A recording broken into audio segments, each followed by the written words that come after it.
My name is Brian Hoffman, CEO of OB1, not OpenBazaar, but I am also the project lead for OpenBazaar, which is a project with the goal of empowering anyone anywhere in the world to sell anything absolutely free or freely.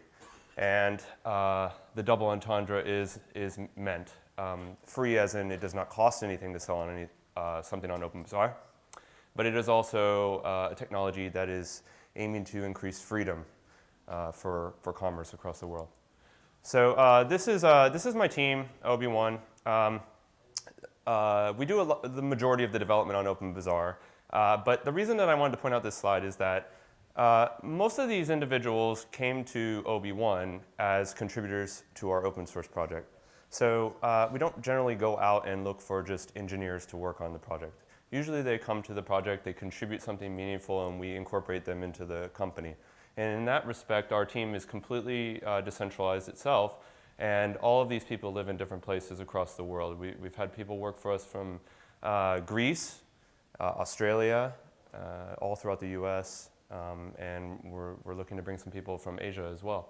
So these are not the only contributors. We have hundreds of contributors across the world. Dean was a contributor, obviously. So it's been a very exciting project that grew out of just volunteer support.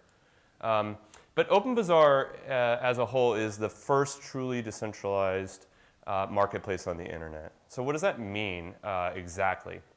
Well, most e-commerce right now is done through Amazon, eBay, Etsy, Alibaba, all of these centralized marketplaces. And those marketplaces have all kind of consolidated, and they have acquired payment processors and incorporated them like PayPal. They're very restricted, they're very controlled, they control all aspects of commerce from the top to the bottom, so dispute resolution, what you're allowed to sell, and for that benefit, they extract fees from users. And so from that comes a lot of convenience, but it also creates a lot of frustration for creating a truly free global marketplace. In the case of OpenBazaar, there is no centralized infrastructure. So OB1 and OpenBazaar don't own servers in a data center somewhere to process all these transactions happening on the network.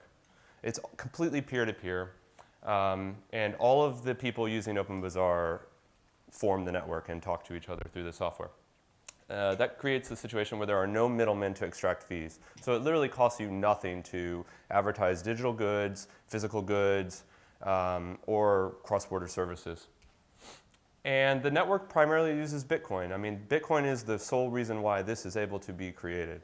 We already had peer-to-peer networks through BitTorrent, technology like that, but there really was just no way to tie it all together for commerce because there was no truly decentralized payment system. So Bitcoin was like the missing component for this to happen. And so now you have the ability to do private and secure and free trade between two entities without any kind of interference from third parties.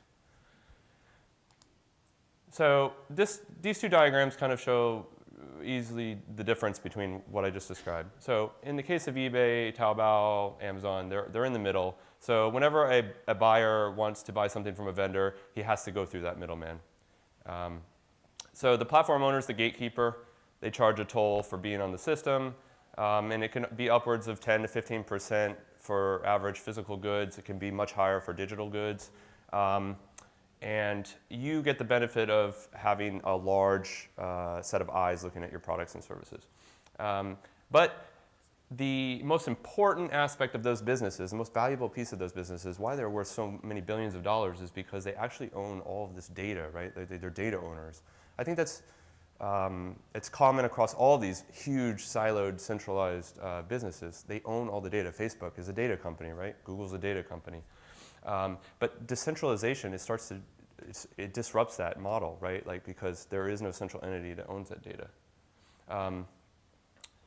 And then they also have a monopoly on the dispute resolution.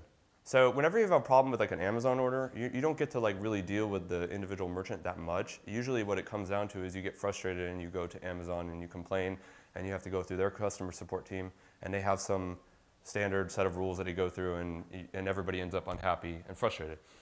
In OpenBazaar, that dispute resolution model is actually decentralized as well. So anybody in the world can be a dispute resolution agent, can start up a business charging whatever fee that they feel is reasonable, and provide much better service to people in order to like solve problems. So for instance, if you're selling a vintage car and someone buys it and they think, oh, this is actually not what you advertised, someone who actually really understands vintage cars could be a specialist in that area and provide you like really meaningful dispute resolution, as opposed to an eBay person who works at eBay Motors department who may not like, he just is like, oh, well, did you transfer the money? Okay, well, then I'm gonna side with the merchant. And then there's obviously no take rate in OpenBazaar, which is huge. OpenBazaar is most importantly permissionless commerce. So when you download and install OpenBazaar, there is no sign-up process. There's no data identity capture for anything. It all resides on your machine. There's no terms and conditions. There's no arbitrary listing rules. You sell exactly what you want to sell, anything, anything. And that's actually like a pretty scary proposition for some people because, actually like the impetus for this project was that the original idea was dark market, and the thought was, well, can we create a Silk Road that can't be stopped? Now, Silk Road obviously was focused on illicit goods, but the point is that the people who comprise the network should decide what is reasonable to be on the network. They should be the ones that are policing and creating these compliance rules, not like an arbitrary corporation that may be influenced by governments or any other entities. So in this case, it's much more like the broader internet. It's like setting up your own website. You decide what content you put on. You take on the risk yourself. And this creates a much more global, free, and accessible trade situation. So there are scenarios where, like, let's say I live in Iran, and because of sanctions, I can't buy iPhone. Well, in this case, this may open up trade like that and force other entities to kind of reconsider certain rules. It changes the complexion of like what it truly means to have a global marketplace. And so you can see like there's a lot of like weird moral situations you can get into, but in general it's heading in a direction where there's more freedom. Currently, OpenBazaar is a pretty unique marketplace. It's not like you're not buying toilet paper there. People are selling all kinds of interesting things. So this first contract right here is a goat contract. What this is you pay to fund a farmer in Kenya for one goat. So for 6 months, he'll use that money that you give him and raise the goat. And then he sells that goat. And whatever profit comes out of that, he splits it with you. He gets 60% and you get 40% of it. So in that way, he's kind of getting small loans for these farmers that have no other way to actually get these kinds of investment. This middle listing is actually one that I bought when I went to Shanghai last month for DevCon. This guy was selling like Uber taxi services through OpenBazaar. And we bought the contract. We showed up at the airport. He was right there. He took us all the way to the hotel. And it was just as easy as using like Uber through here, but we paid with Bitcoin and we were able to rate him. He got reputation for that just like any other system.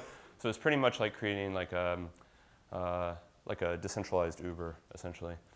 And then the last one just demonstrates that you can sell food goods, which are kind of difficult cross borders.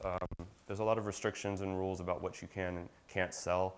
And a lot of the incumbent marketplaces just decide not to let it happen at all because it's too much of a risk for them. In this case, since it's decentralized, it's up to the actual merchants to deal with that. OpenBazaar is a platform, so it's not just a downloaded app. It's actually a platform that you can build on top of. And this lists a bunch of people that are on projects that are being built on top of it. The first one, Duo Search, which is probably the biggest project built on the platform. I think the guys are over here somewhere.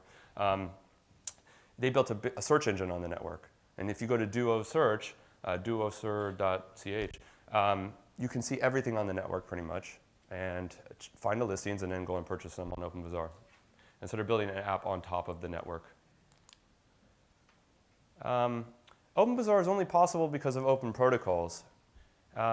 If it weren't for all of the tens of thousands of open source developers around the world, OpenBazaar wouldn't be possible, right? Because OpenBazaar is not a completely unique technology on its own that we wrote from scratch, right?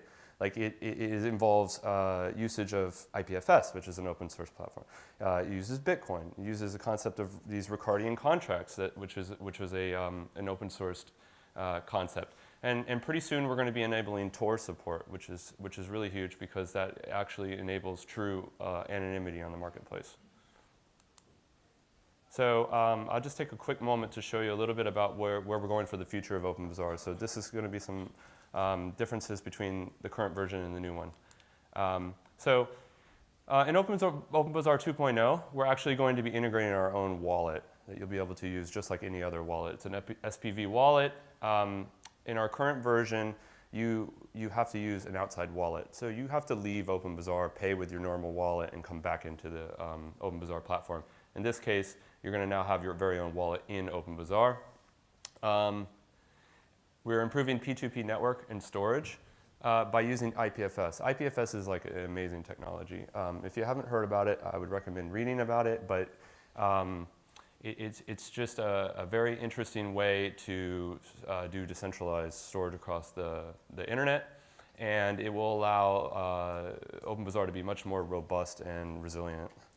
And then we're also incorporating a lot of new e-commerce features which people need for their businesses, like better inventory management, tie-ins to shipping systems, and better reputation. When you're doing anonymous trade online, you really need to have a very good identity and reputation system. And so that's something that we're always improving.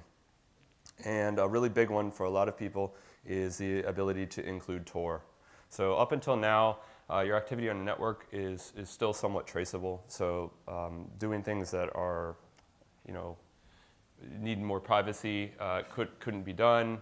But with Tor, that will be possible. So people that are in countries where perhaps a woman wants to start some kind of business online in Syria, may not be able to because it's not allowed by the government, will be able to do that. It's just one use case. I won't go over this whole chart, but essentially we've found a lot of issues with the current model. Building decentralized apps is hard. There's a lot of very sticky, complex things you have to deal with, especially when it's a global app. And we're just continuing to evolve the protocol, which is super important. So here's what it looks like. On the left is kind of an updated storefront page. You have the ability to make your storefront look somewhat like an iTunes store if you're selling digital goods. One cool thing about the new version is that if you're selling music or videos or something, as soon as somebody purchases it and one confirmation goes through on the network, you'll instantly get that digital download. So it'll be just like buying things right off the iTunes store, and you won't have to charge any fee to the merchants for that. It'll be completely free to sell that stuff. And this is a follower page. This is a little bit more about the order process. So it's very important for these decentralized apps as they're coming out to really think about user experience a lot. If the tools are clunky and complex and more techie tool looking, it's just not going to gain mainstream adoption. So we're moving to something that's very similar to more like Amazon, where you can actually understand where in the process your order is and how things are going. Reputation and rating pages. Pretty soon now, each merchant will get their own aggregate rating, which means that you'll be able to identify whether a store is trustworthy based on the past transactions on the network, and you'll be able to validate those transactions against the blockchain and make sure that things actually worked. And then this is just another view of the updated store pages. So you can see we started to move away from this very dark and kind of interesting look to more of a more modern e-commerce feel. So question we get after this is usually, well, if you're not charging anything to users, what the hell is OB1 going to do? And when are your investors going to get upset you're not making any money? So basically, by decentralizing this whole process, we've basically eliminated a competing advantage for ourselves. And we've created this level playing field. So OB1 competes very directly with Duo Search or any other company that builds on the platform because we all have the same access that anybody else does. But there's a lot of greenfield opportunities for building these services that augment the network. So not everything can be solved in decentralized manner at the moment. So for instance, decentralized search across a peer-to-peer network is very difficult. You can easily figure that out because when you, thank you. When you search for something, you really only have a couple connections to different peers on the network. And so in order to find data that's on some faraway node, you have to go through all these routing things. It takes time, and it's a very convoluted process. So for instance, a good service might be someone that actually does all that and stores it on a centralized service and augments the network and charges for that. So search could be like a solution there. And there's a ton of other examples of how that can be done, and those can be monetized. They're outside, they're on the edge of the network. And then the last thing is that, OpenBazaar has been very adamantly opposed to what we would consider sketchy, ways of earning money. So our belief is that there is an opportunity to build real business here that is actually providing value to users and charging for that value. There's no need to fool people with weird crowd funds or whatever, or scam coins that promise the world. We actually want to demonstrate that this stuff is reasonable, usable, and is valuable. And then once you are convinced of that, then as a customer, you will provide value back to us. And this is one of the first services that OB1 is going to be offering. So one really cool thing is that we're going to have this capability that's very similar to like Pinterest. So if you're on the network and you're browsing around the network and you find really interesting, cool listings or weird listings, you can create like pin board sort of technology and say, oh, these are like weird listings. And you can pin these items to your board. And when people come to visit them, they'll get routed to these listings. And there will be an opportunity for you to actually earn funds by driving traffic to those other listings. So it's almost like an affiliate kind of service. And these are just all the ways that we're coming up with to try and create a circular economy within Bitcoin. It's like one of the biggest problems with Bitcoin right now is getting it. And there are ways of getting Bitcoin that don't involve going through a bank, right? Like you can earn Bitcoin, you can do things. And so we're starting to see that across all these different platforms. And this is one of the ways that we're going to do it. And then just very quickly, I think this is my last slide. Yeah. We've learned very quickly over the last 2 years that decentralized apps are just not really up to snuff quite yet, right? Like there are a lot of problems. Like there's a lot of really interesting, great ideas, but the execution is like pretty terrible across the board. And it's terrible for us in some cases too. Trust and security has always been an issue. We heard Paul stand up and talk about how bad security is, and people are working on it, but it's still not there yet. Software reliability, all these products are pretty much open source, which traditionally has just been less quality in general than proprietary software because they have a lot more money and manpower. But we need to get better at that, and we're working on it. And then, as everybody is fully well aware, community governance is a very difficult thing, and most people do it really badly. And as your network grows and gets more decentralized, it gets even more challenging, and things start to kind of fossilize. And so you have to find creative ways to get through log jams and make progress. So these are just some of the solutions that we think are going to work. You got to look at ways of removing friction for the user experience. You don't want to reinvent the wheel.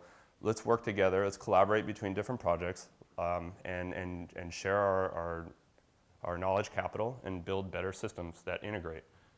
And focus on the product. Don't focus on profit so much. I think a lot of us are looking at alternative ways of funding projects, and that's great, but like really it's all about the product at the end of the day.